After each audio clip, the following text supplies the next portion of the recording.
Samedi 28 janvier 2023, Patrick Bruel sera la vedette du Portrait de 50 Inside, diffusé sur TF1. Devant Nikos Aliagas, il est revenu sur un drame qui a marqué sa vie, celle de l'abandon de son père. Le chanteur se confie sur la relation qu'il entretient avec lui depuis leur retrouvaille. Dans sa vie, ça a été un traumatisme. Alors que Patrick Bruel, chanteur français connu, acteur réputé et joueur de poker hors pair, mène une vie sous la lumière des projecteurs, le souvenir de son enfance est quant à lui plus sombre.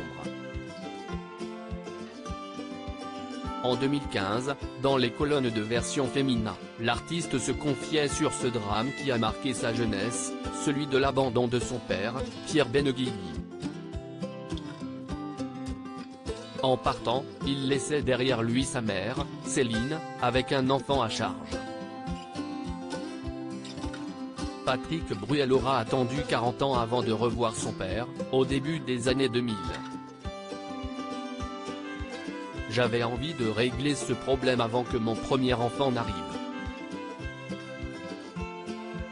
Donc c'est à ce moment-là que, précisément, on s'est retrouvé avec mon père, confiait-il en 2018 dans l'émission 7 à 8.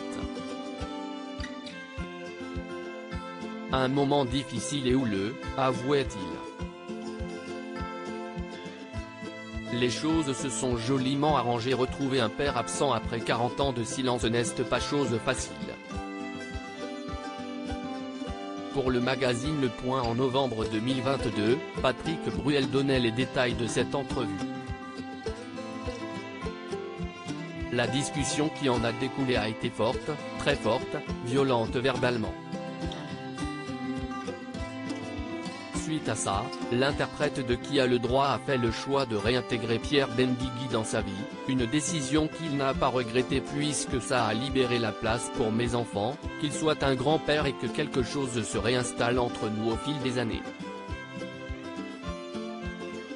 Mais alors, qu'en est-il aujourd'hui ? Dans le portrait du samedi 28 janvier 2023 de 50 Inside, l'acteur d'Angers et Gabriel s'est confié sur la relation qu'il entretient aujourd'hui avec son père. Avec mon père, les choses se sont joliment arrangées et réglées, dès la naissance de mon premier enfant. Ça fait donc quasiment 20 ans maintenant que j'ai retrouvé mon père et que mes enfants ont découvert un grand-père, raconte-t-il. Une belle fin qui fait chaud au cœur.